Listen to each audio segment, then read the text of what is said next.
And now it is story time with Mr. O'Neill.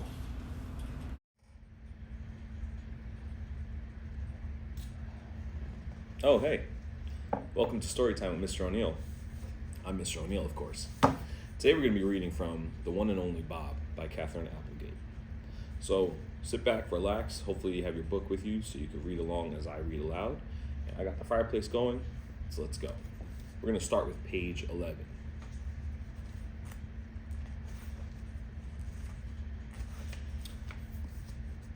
The title of this chapter, of course, is The Amazing History of Man's Best Friend. Before long, me and Ivan were best buddies. We were an unlikely pair, sure.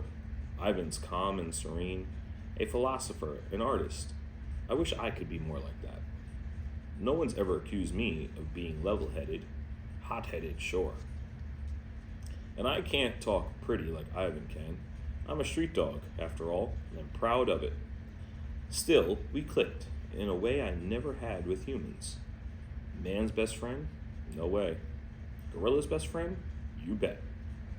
Seems to me the first time I ever heard that phrase, man's best friend, was while I was watching TV with Ivan. Back in the day, Ivan had this little television, and we watched a lot of stuff together. Old movies, westerns, cartoons, you name it. Poor guy was stuck in a cage, didn't have a lot else to do except throw meatballs at gaping humans. Anyways, me and Ivan, big fans of the tube. Cat food commercials, pro bowling, Dancing with the Stars. What's not to like? Once we watched this special on the Nature Channel. It was called The Amazing History of Man's Best Friend. Show was all about famous dogs. There were rescue dogs and therapy dogs and war dogs and fire dogs and movie dogs and this dogs and that dogs. And between you and me, most of them were just plain overachievers. Then they got to this dog named Hatch something or other. Hatchet, Toe, maybe.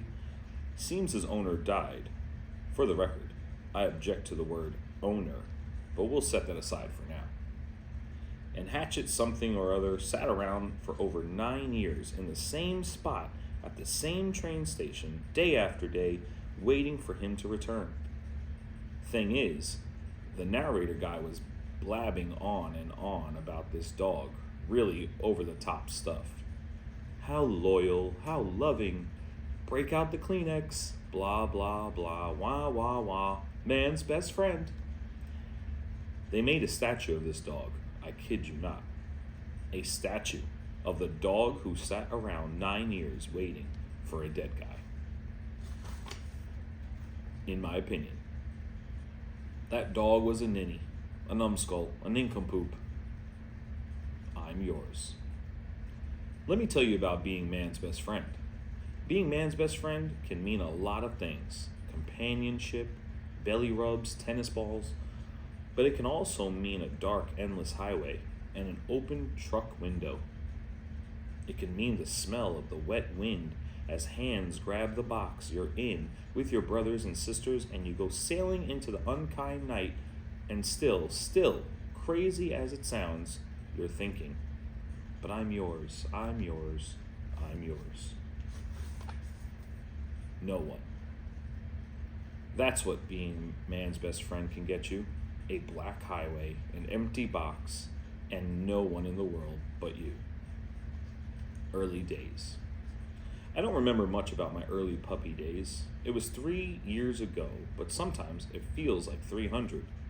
Mostly I recall fighting with my sibs for the primo meal spot. Lots of squirming and squeaking, everything soft and milk smelling and movable, like we were one great big complicated animal.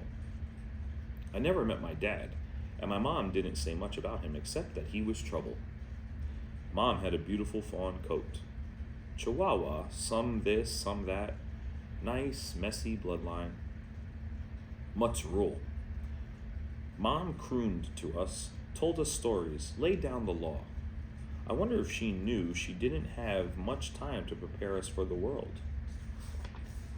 We were born in a dark place, probably under some porch stairs, I suspect, since I remember the sound of boots plodding up and down the biting and ugly smell of human feet.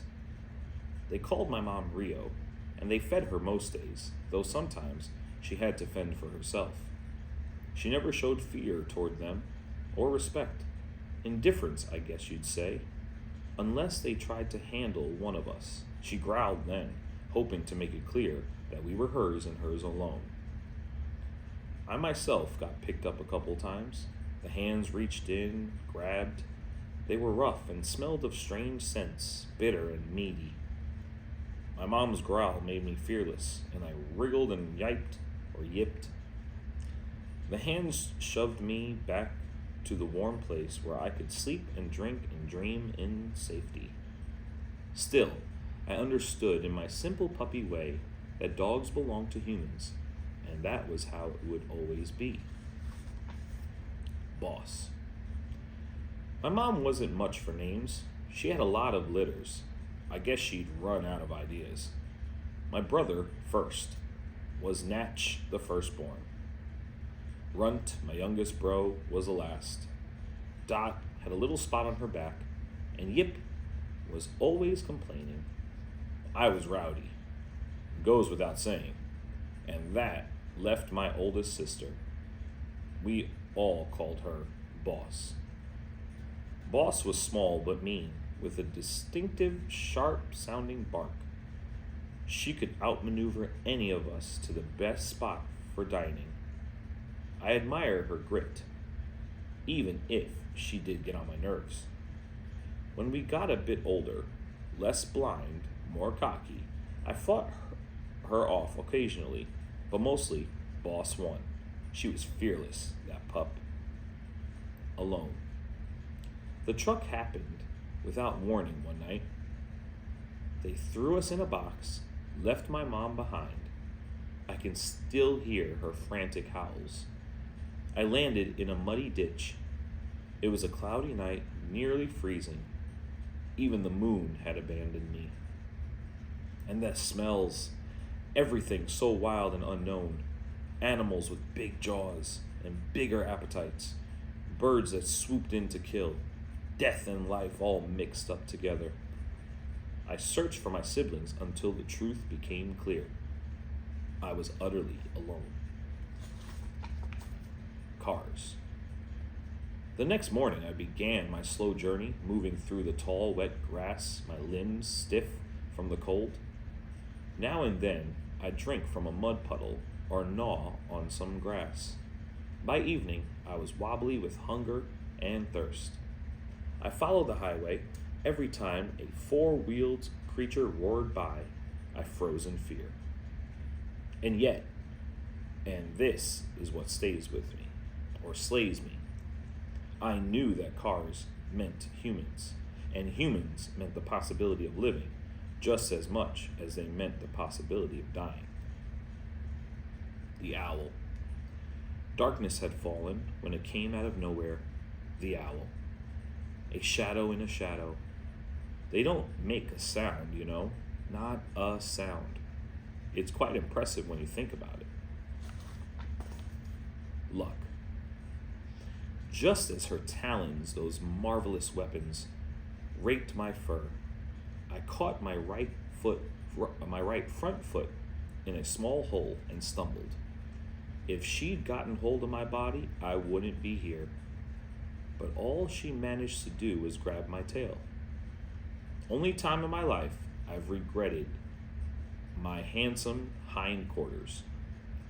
I was airborne, hanging upside down, dizzy and dazed, and just crazy enough to think, hey, I'm actually flying, before the terror hit full force. I caught a whiff of other animals below. Later I found out they were pocket gophers, but back then I just knew I was smelling something completely foreign. The owl must have decided the gophers would make a more satisfying meal. She let loose her grip, and I plummeted to the earth. More luck. Maybe it was my puppy fat, or my soft bones, or my incredible good fortune. But I didn't die. Didn't even break anything. I'd flown twice in my short life and lived to tell the tale. And that, of course, has been reading from the one and only Bob. I hope you enjoy more readings as it comes. Thanks for hanging out, Mr. O'Neill, during story time. Take care. Until next time. This has been Storytime with Mr. O'Neill.